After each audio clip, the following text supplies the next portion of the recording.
Então, vamos dar aqui continuidade na aula 2, estudando aqui, então, os princípios básicos, né, a contextualização geral do Émile Durkheim, um teórico muito relevante para a área da sociologia.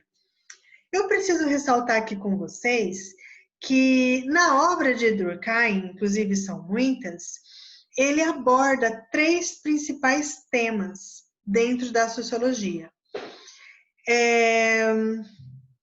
Ele coloca aqui os temas abordados. A primeira, a importância da sociologia como ciência empírica. Segundo tema, emergência do indivíduo e a formação de uma ordem social. E o terceiro tema, as origens e o caráter da autoridade moral na sociedade. E essas ideias, elas são repetidamente encontradas nas obras de Durkheim, elas são discutidas de formas teóricas, inclusive acerca também de aspectos voltados para a religião, para o desvio do crime, para o trabalho e para a vida econômica.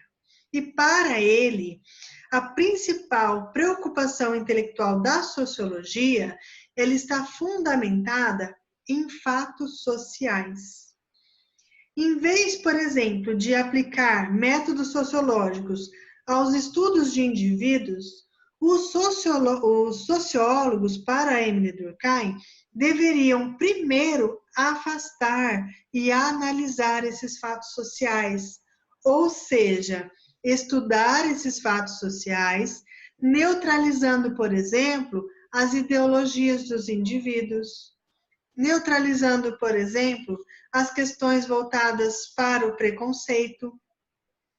Então, ele tinha uma visão muito ampla, muito mais consolidada, vamos dizer assim, do que o teórico que nós estávamos estudando anteriormente, o Auguste Comte, que tinha uma ambição muito grande para fundamentar a sociologia como uma área epistemológica, uma área acadêmica presente em diferentes áreas de conhecimento, mas a verdade foi Émile Durkheim que conseguiu mais êxito na fundamentação dessa área. Ele também coloca que os fatos sociais, eles são formas de agir, de pensar, de sentir, e que são externas aos indivíduos, como, por exemplo, uma realidade própria, percepções de pessoas vista de uma forma individual. E ele coloca também que uma outra característica desse fator social é de que os fatos sociais, eles exercem um poder coercivo sobre os indivíduos. O que é esse poder coercivo? Que os fatos e os acontecimentos induzem as pessoas a determinados comportamentos, que muitas vezes são coercivos, sem que eles mesmos saibam que estão sendo coercivos. Bom, Émile Durkheim, ele também leva em consideração as culturas tradicionais, a divisão do trabalho, a tal da solidariedade mecânica, que nós vamos contextualizar um pouquinho mais para frente. Ele fala também da divisão social do trabalho, ele engloba muitos assuntos dentro do seu estudo da sociologia. E dos seus estudos que mais teve repercussão e que fez com que o seu nome ficasse conhecido dentro da área da sociologia foi uma obra chamada O Suicídio. Émile Durkheim, ele foi o primeiro autor dentro da área da sociologia em insistir em uma explicação sociológica para o suicídio. Ora, o suicídio não é um fator, um acontecimento social? Ele não acontece dentro da sociedade? Pode ser que eles sejam abafados, que eles não sejam repercutidos como a mídia gostaria de fazer. né? Inclusive, os fatos de suicídio, pessoal, eles não são divulgados na maioria das vezes, por quê? Para que não haja incentivo a essa prática, tá? Não que eles não é porque não é falado que não acontece. Acontece em grande número e por diferentes motivos. E o que Emile Durkheim faz? Ele quer classificar essas diferentes formas de suicídio. Ele quer explicar que existem diversas formas de suicídio, diferentes motivos pelo qual isso acontece. Ele relaciona vários contextos dos seus estudos com a anomia. Vocês sabem o que é anomia? A anomia, ela está relacionada com o sentimento de ausência de objetivo. Sabe quando a pessoa perde a objetividade, a subjetividade? E ela sente, por exemplo, um desespero provocado por essa vida social que ela está incluída. Ela perde a visão, ela perde o foco, ela não sabe por que ela existe, não tem razão. Isso ele determina como anomia. E essa anomia é um dos motivos pelo qual ele cita que acontece o suicídio. Então, esse é um estudo, né? O suicídio é um dos estudos mais famosos de Durkheim. Ele analisa, né, esse fato que para ele parece ser uma ação puramente pessoal, o resultado de uma infelicidade extrema. Ele mostra, contudo, que esses fatores sociais exercem uma influência fundamental no comportamento dessa prática, sendo a anomia uma das mais fortes influências nesse comportamento. Quando ele estudou o suicídio, quais foram os fatos que ele descobriu? Quais foram as descobertas que ele descobriu durante esse estudo? Ele descobriu que os homens se suicidam mais do que as mulheres. Ele descobriu que há uma maior ocorrência em pessoas protestantes do que as pessoas que se dizem católicas. O suicídio, ele acontece mais entre os ricos do que entre os pobres. Isso foi descobertas que ele fez na época que ele fez, né, esse estudo. Ele também coloca que há maior ocorrência de suicídio entre solteiros do que em casados. E que há menores ocorrências durante guerras. Então, as revoluções, as guerras, os combates, durante esses períodos, o número de suicídio, pelo menos os oficialmente relatados, são em menor quantidade, e que há índices mais elevados em contexto de instabilidade econômica. E aí, pessoal, se nós formos relacionar isso com o nosso hoje, nós estamos vivendo em um contexto de estabilidade econômica muito grande. Bolsa sobe, bolsa desce, taxa Selic está a mais baixa de toda a história, né, do Brasil. Índices inflacionários, dólar que cai, dólar que sobe, índice Bovespa que sobe, índice Bovespa que cai. O presidente Bolsonaro dá um passo, a bolsa cai. O Trump dá 2 passos, a bolsa sobe. E a gente está vivendo, né, além de uma pandemia, uma crise no sistema de saúde, a gente está vivendo índices muito elevados de instabilidade econômica. E segundo o estudo de Emile Durkheim, esse é um contexto em que favorece o acontecimento de suicídios. E aí, diante dessas descobertas, diante dessas pontuações que ele coloca em relação a esses acontecimentos, ele também classifica os diferentes tipos de suicídios que acontecem na sociedade. Um deles, por exemplo, é o suicídio egoísta. Ele caracteriza esse tipo de suicídio com uma fraca interação do indivíduo com a sociedade e que ocorre quando a pessoa está sozinha ou quando os laços familiares ou do grupo ao qual ele pertence estão enfraquecidos ou quebrados. Nesse sentido, então, que ele classifica o suicídio egoísta, onde a pessoa está se sentindo sozinha e tem laços quebrados dentro do grupo, então, que ele participa. Ele conta também que o casamento ele funciona como uma proteção em relação a esse fato, em relação ao suicídio, porque quando o indivíduo se entrega num relacionamento social estável, diferentemente das pessoas solteiras, que permanecem isoladas ou sozinhas no meio da sociedade. Quem já foi casado e depois divorciado, ou tinha uma relação estável e agora não tem mais, sabe ou sofreu na pele ou ainda sofrerá na pele situações em que a sociedade recrimina o fato pelo qual você não está com alguém, o fato pelo qual você não está com uma aliança no dedo, né? O fato pelo qual você caminha sozinha nas ruas. Então ele faz uma relação, né, que a menor taxa de suicídios em tempo de guerra, por exemplo, pode ser visto, assim como o do casamento, pode ser visto pelo fato de uma maior integração social. Então, quando você está inserido, né, você se sente aceito, e por isso há um índice menor deste acontecimento. Vamos lá para a classificação do suicídio anômico. O suicídio anômico, ele é causado por conta dessa ausência de regulação social. O que é regulação social? São os limites regulados por uma sociedade, por um estado, por um município, por um país, por um continente.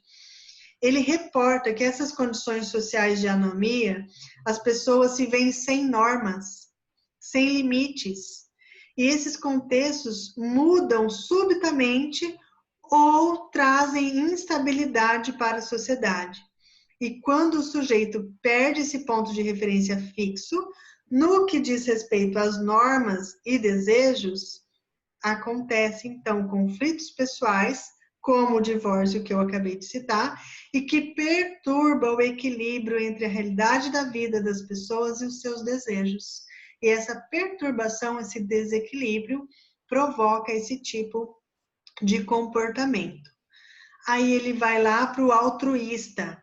O altruísta, ele coloca como se fosse um lugar onde o indivíduo se encontra excessivamente integrado. Então, ele é o contrário do anômico.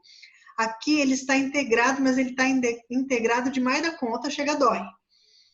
Um é menos e o outro é muito mais. Então, esses vínculos sociais no altruísta, ele é tão forte, demasiadamente forte, que ele não é valorizado, mas sim a sociedade é valorizada. E mesmo ele estando incluso nela, ele não se vê como importante. E aí ele coloca o suicídio como se fosse o indivíduo pensasse que, por exemplo, esse comportamento fosse uma justificativa para um sacrifício de um bem maior. No que a gente pode relacionar esse tipo de suicídio? Aos pilotos, kamikaze, os bombistas suicidas, tá? Eles são exemplos de suicidas altruístas. E esse tipo de suicídio, ele é visto pelo Durkheim como muito característicos das sociedades extremamente tradicionais, aonde prevalece a solidariedade mecânica. Uma solidariedade construída, não natural do ser humano. E o último, pessoal, já a gente muda de assunto, tá? Eu sei que esse assunto é pesado, mas eu preciso colocar, porque é um dos estudos mais importantes de Emile Durkheim, e eu acho importante também nós conversarmos sobre isso, para que nós entendamos, né, os motivos, as suas classificações e por que isso ainda acontece numa sociedade tão rica em proventos, em questões tecnológicas, mas que ainda vivemos um país muito desigual, acho que é um dos países que tem um índice de desigualdade mais alto, né? Então, isso precisa ser contextualizado. Então, vamos falar aqui do último, do fatalista. Para o Emile Durkheim, esse tipo de suicídio, ele é verificado, ele acontece quando o indivíduo se sentia excessivamente regulado pela sociedade, oprimido.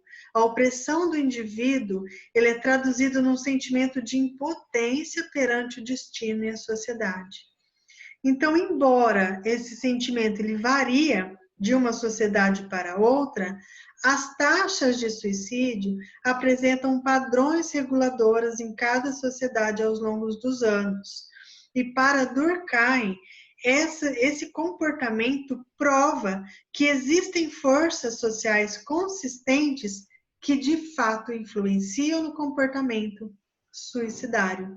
E aí ele pode abranger esse pensamento para diferentes outros comportamentos. Ora, se fatos sociais estão mudando, mexendo nos índices do suicídio, que é um dos objetos de conhecimento que ele pegou dentro do cotidiano, dentro do que acontece dentro da sociedade, quanto mais outros comportamentos. Quantos comportamentos aí nós vamos olhar para nós mesmos? Quantos comportamentos nós gostaríamos de repente, fazer diferente, mas não fazemos porque há uma Constituição, porque há uma lei, porque você está inserido num seio familiar que tem crenças e suas tradições, certo? Então, isso precisa, esse estudo, ele amplia o nosso olhar para que nós possamos, então, nos apropriar deste conhecimento, de que fatos sociais regulam e podem, inclusive, mudar o nosso comportamento. Esse estudo, obviamente, ele foi objeto de muitas críticas, de objeções por parte de outros teóricos dentro da sociologia, mas é um estudo que teve muita relevância, é um estudo de muito sucesso de Emile Durkheim, e, enfim, foi um estudo que fez, né, o nome desse teórico. Deixa eu abrir um pouquinho os microfones aqui, falem comigo, pessoal. Eu gostaria de saber se vocês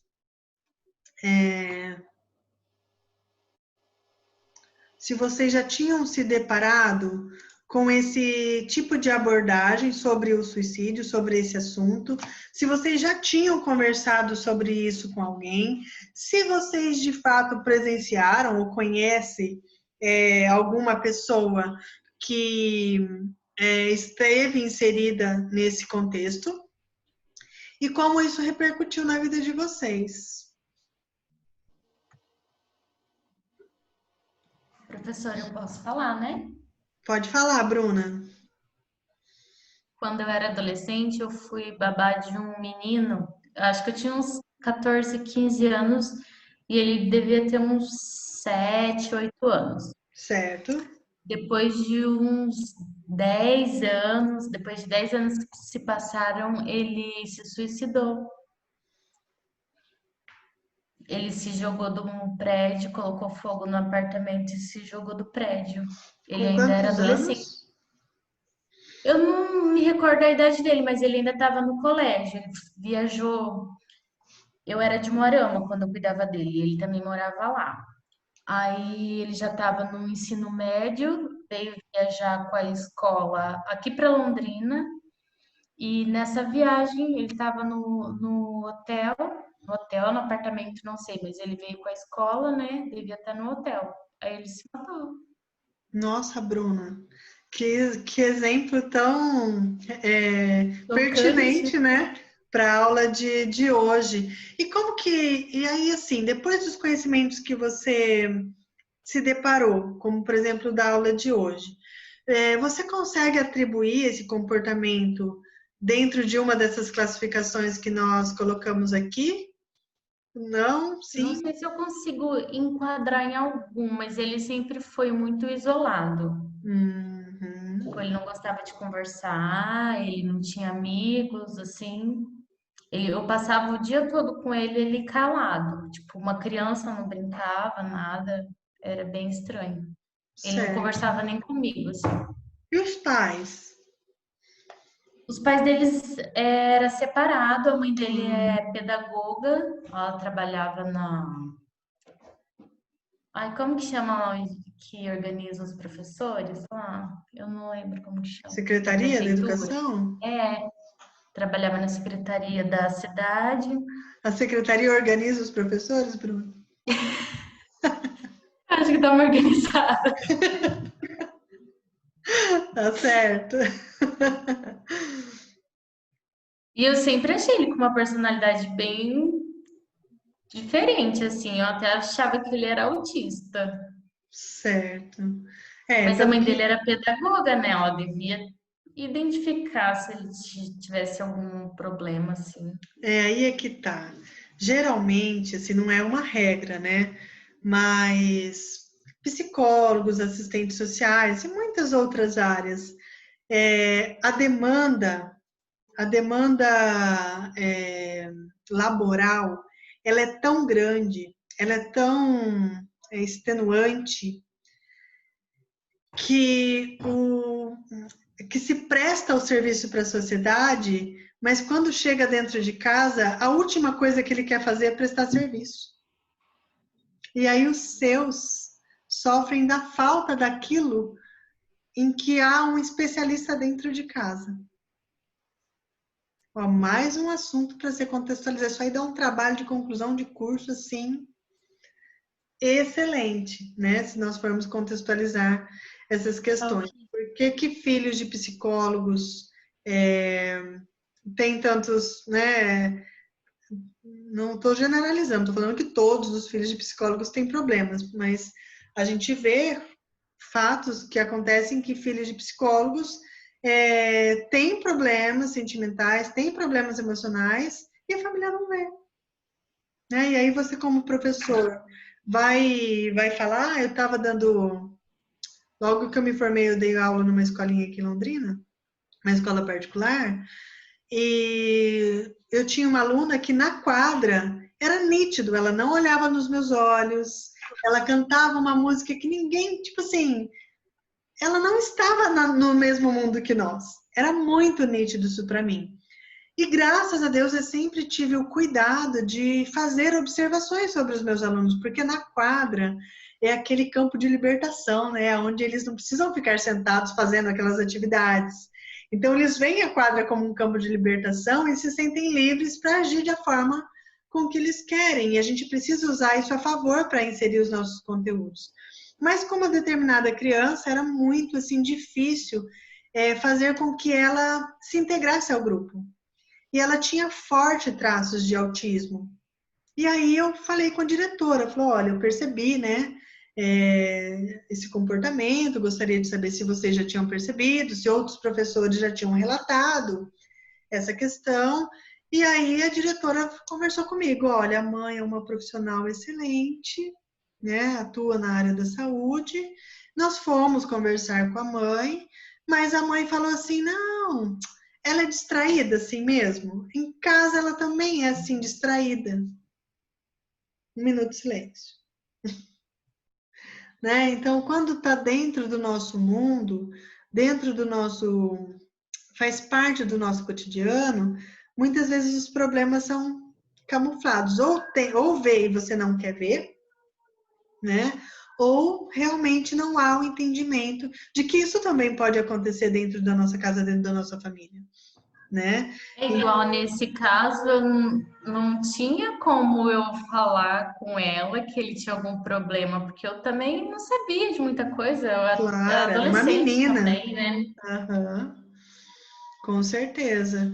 E aí também tem uma questão que precisa também ser discutida, que é a questão da culpa de quem fica, né? Porque se for falarmos, por exemplo, de relação de pai e mãe, mãe é um ser dotado de culpa. O filho nasceu, pronto, nasce a culpa junto. Porque você deveria ter dado banho mais cedo, porque você deveria ter sido mais rápido, porque deveria ter colocado uma roupa mais quentinha, porque não deveria ter esquentado tanta mamadeira, porque deveria ter dado mais atenção, porque, enfim, né? Nasce uma mãe, nasce uma culpa. E acho que a gente pode fazer essa relação também com comportamentos voltados ao suicídio, porque quem fica, direto ou indiretamente, fica aquele pensamento, né? Meu Deus, será que eu poderia ter feito alguma coisa? Né? E, de fato, quando Emile Durkheim traz essas classificações de suicídio, ele coloca, inclusive eu coloquei uma frase aqui, que ele cita que, mesmo sendo um ato tão pessoal, tão individual, o suicídio exige uma explicação sociológica, né? Porque é uma decisão individual, a pessoa simplesmente encontra nesse comportamento uma saída. Agora, se é ruim, se é bom, né? Eles não voltam para contar para nós, né? Valquíria. Oi. Teve um rapaz onde eu trabalhava no ano passado, ele, se não me engano, ele tinha depressão e ele se matou. Ele ligou, ele saiu do trabalho, era 6 horas. E ele foi para casa, ele morava sozinho. Daí ele não apareceu na sexta-feira para trabalhar. Foram achar ele no outro dia e com o gás da cozinha ligado, sabe? Nossa. Ele trancou toda a casa e ele se matou. Meu dentro Deus. da casa sozinho. Foi tipo um choque para a empresa inteira, porque ele, na empresa ele conversava, ele brincava, mas na quinta-feira que ele estava de um jeito estranho, mas ninguém vai anotar, nossa, aconteceu alguma coisa, ninguém percebeu. Aí na sexta ele não foi trabalhar, ele não mandou mensagem, e no sábado a gente trabalha até o meio-dia, trabalhava lá até o meio-dia. Certo. Daí no sábado cedo mandaram mensagem no grupo da loja falando que ele tinha se matado.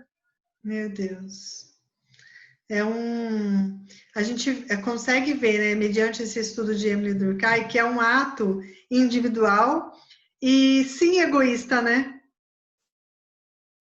Porque não há uma explicação, não é dito, não fica registrado o real motivo pelo qual levou a pessoa a essa má conduta, né? E a gente tem, assim, acho que todo mundo, né, tem um caso que estava, que conhecia diretamente a pessoa ou indiretamente, já ouviu falar, conhecia de ou algo assim. Na UEL, inclusive, aconteceu, né, ano passado, em relação a um estudante que estava bem com todo mundo, se relacionava muito bem com os professores e no outro dia não estava mais conosco. Então, assim, e a sociedade, ela precisa cuidar desses fatores. Elas precisam estudar esse tipo de comportamento que impacta tão negativa, de uma forma tão negativa a sociedade onde ele está inserido. Está apitando aqui, voltamos após o intervalo. Agora pode jantar, hein? Pode deixar. O intervalo é um pouquinho maior, daqui a pouco a gente volta. Tá bom.